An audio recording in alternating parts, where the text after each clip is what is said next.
we got to talk about Malik Nabers, guy who is a star in this league here.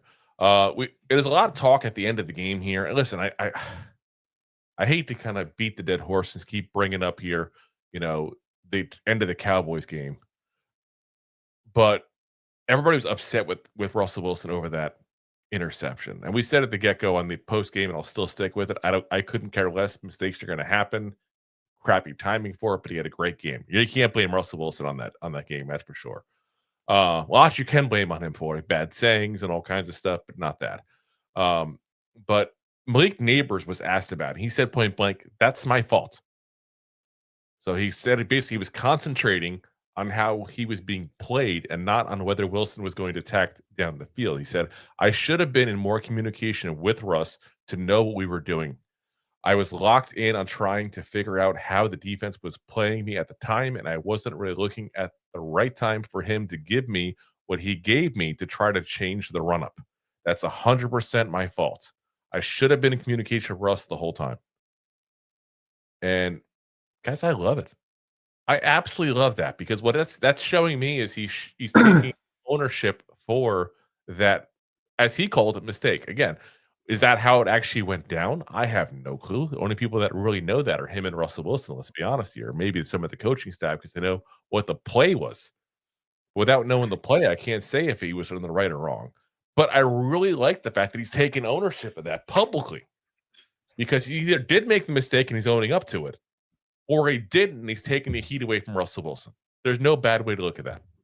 No, and it's also another good outlook on it too. It's like look at all the hype he had around last year. Like he doesn't know how to talk to the media. Like he goes off doing good things before he becomes giant. Like now he's taking ownership and taking leadership of this team in like a professional manner, not just saying like, "Oh, look at he's at a strip club." Woo!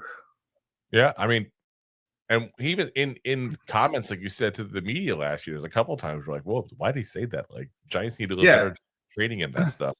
Here it is, the perfect comment. Like I said, either way, whether it was his fault or not, because again, we don't know. He either took ownership for a mistake he made, or he stuck up for a teammate and took the heat off of it. Either way, I'm good with that. I love that, especially for a young star receiver, because you always hear the young star receivers being the divas. And let's be honest, we have heard of that before with Nabers. At the end of week 1, that was a talk about him and Dable going out on the sidelines, him putting the towel over his head and being all upset. And here he is in a scenario where he's sticking up for his teammate there. And I think the big thing, and this is what I always stress when it comes to receivers, they just have that mentality where they have to get the ball. He got the ball. They do. They fed him very well. He had a great game.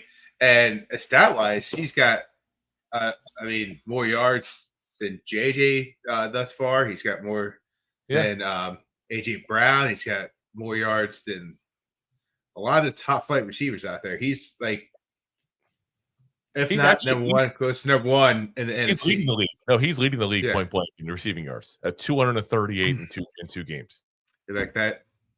And he's only one away from tying the lead of reception touchdowns too, as well, because he has 2. The lead is spread out amongst 4 players at 3. So yeah, he's having about as good a start to the season as you could possibly have. And the crazy thing is he's only tied for 7th in receptions. So it's getting along, bombs at that point you saw on Sunday there.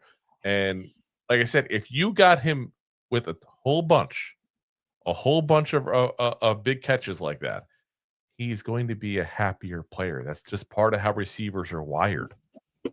If you can't get the ball, they will be pissed and they will turn into malcontents. It's the personality, and it's to the point where it's annoying as all hell, but you signed up for this. You know what I mean? Like we knew we were getting what we're getting when we got Malik Nabers. Let's be honest. Listen, it could be a little worse. He hasn't been too bad. No, and I think that's all fairness. People are expecting it because of, again, young diva wide receiver kind of, mentality that people look for in almost every receiver. And I don't even think Wan'Dale's necessarily a diva. I think he is just or are you talking about Nabers? I'm sorry, Nabers. I don't think Nabers. I saw the comment that Jay said. I'm blaming him. But I don't even think Nabers necessarily a diva. I just think he's a young man who's learning how to deal with the large role he's been thrust into. And he doesn't have any ability whatsoever to hide his emotions at times. You're not wrong in a lot of it. I don't think he's a diva whatsoever. I think what it is he's been the number one dude his whole life, and he's cocky. He's got a lot of ego behind him, and he wants to prove himself. And he should.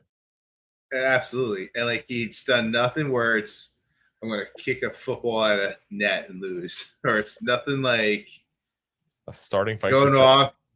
Yeah, he's not going to. Well, it's one thing to get any coaches like, hey, like I thought this was I'm going back to the OBJ thing since you brought up the kicking net. He's not fighting with Josh Norman, the corner from the Patriots. The corner OBJ was nonstop going after that one game many years ago now.